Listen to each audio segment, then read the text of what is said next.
پاکستان بمقابلہ ویسٹ انڈیز دوئم ټیسټ میچ د ړومبنۍ ورځې لوبه اختتام پذیر شوې ده د ملتان کرکټ سټیډیم دی چې وکټ بالکل د سپینرانو دپاره یو ډېره زبردست وکټ ته پاکستان په ړومبني اننګز کې په 154 رنزونو آوټ شوی دی. ویسٹ انډیز یې په 163 رنزونو آوټ کړی په ړومبني اننګز کې چې پاکستان ورپسې په ړومبني اننګز کې 154 رنزونو باندې ټوټل ټیم آوټ شوی دی.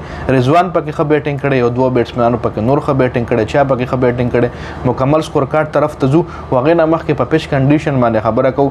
پچ د ملتان وکټ ته تاسو له معلومه ده د پی اس ایل لپاره په نور ګراونډونو باندې کارونه روان دي، لکه لاهور شو، کراچي شو، راولپنډي شو. نو ملتان وکټ باندې د ملتان په ګراوند باندې دا ټیسټ میچ دی چې د ملتان یو داسې وکټ ته چې سپینرانو دپاره ډېره زیاته فیور کېده، لکه مطلب سپینر پې ډېر ښه بالنګ کوي، فاست بالر پې بالنګ نشي کولی. نو یو طرف ته د پاکستان ساجد خان او ورسره نعمان علي زبردست بالنګ کړی دی، او بل طرف له د ویسټ انډیز چې کوم سپینران دی هم زبردست بالنګ کړی دی.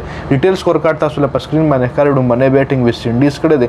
په ړومبنۍ ورځ باندې دا ټول مطلب د ویسټ انډیز ټوټل ټیم آوټ شوی دی او ورپسې د پاکستان هم ټوټل ټیم آوټ شوی دی. ویسټ انډیز 41 اورونه وهلي دي، په 41 اورونو کې 163 رنزونه ویسټ انډیز کړي دي او 10 واړه کلاډیان آوټ دي. کارلس بریتویت د دوی کپتان دی، په 19 بال 9 رنزونه ده کړي دي. بیا لویس 10 بال 4 رنزونه، عامر جانګو په 0 رنزونه آوټ شوی دی، کیوم هوج 21 رنزونه، الیک اتینزیف 0، جسټن ګریوز 1 رنز کړی دی، تیون ایملیچ 0، کیون سنایک سینکلر 0، 55 رنزونه پکې موټي کړی چې دا سپینر بالر دی جی. ګوداګیش موټي د ویسټ انډیز سپینر بالر دی، 55 رنزونه ده کړي دي.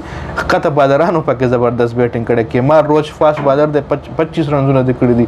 ویریکیم 36 رنزونه جوړ کړي دي، دا هم یو بالر دی جی. اوس راشئ د پاکستان بالنګ وګورئ. نو پاکستان سره ساجد خان صرف 2 وکټ ایښتلي دي او 64 رنزونه یې ورکړي دي.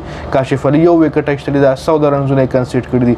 نعمان علي 6 وکټ ایښتلي دي، 41 رنزونه یې ورکړي دي. زبردست بالنګ نعمان علي کړی دی. ابرار احمد هم 1 وکټ ایښتلي ده او سلمان آغا 2 اورز کړي دي او وکټ یو هم نه ترلاسه کړي. ښه په جواب کې ورپسې د پاکستان بیټینګ که تاسو وګورئ، پاکستان په 154 رنزونو باندې ټوټل ټیم آوټ شوی دی. د پاکستان طرف شان مسعود 15، محمد هریرا 9 رنزونه، بابر اعظم په 1 رنز آوټ شوی دی، کامران غلام 16، سعود شکیل 32 او رضوان پکې هایست سکور کړی دی، 49 رنزونه محمد رضوان جوړ کړي دي. سلمان آغا 9 رنزونه جوړ کړي دي، نعمان علي 0، ساجد خان 14 رنزونه جوړ کړي، ساجد خان هم ښه بیټینګ کړی دی. 2 رنزونه ابرار احمد او کاشف علي په 0 رنزونو باندې آوټ شوی دی. بیا ورپسې ښکته د ویسټ انډیز بالنګ که تاسو وګورئ، نو ګډاګش موټي دا سپینر بالر دی، 13 اور کې 49 رنزونه ورکړي، 3 وکټ یې ایښتلي دي. کیمار روچ فاست بالر دی چې اور 15 2 وکټې. بیا د جومل ویریکین 17 اورونو کې 4 وکټې ترلاسه کړي دي او 2 وکټې ورسره کریج بریتویت ته ایښتلي دي چې یو اور یې کړی دی او پای کې 1 رنز ورکړی دی، وکټ یې رشاسوري ده نه ده ایښتلي.